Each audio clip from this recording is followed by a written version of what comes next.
እንኳስ ወደ ጎልና ቶይንሻ አው በጣም አስገራሚ ኳስ ተመታ ወጣ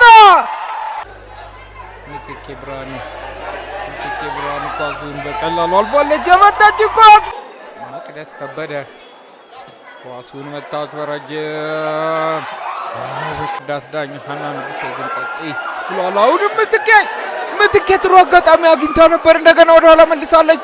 ተመታ ኳስ እንደገና ተመለሰ አሻምታለች ታደለች አብርሃም ኳሱን ተቋጥራ በቀይ መስመር ወደ ግብ ለመግባት እየሞከረች ነው አራት ድርገዋል ጥረት ያደረገች ነው ነፃነት ትታላት እንደገና በጣም ድንቅ ግብ ሙከራ አቅጣት መጥቶ ተመታ ወጣ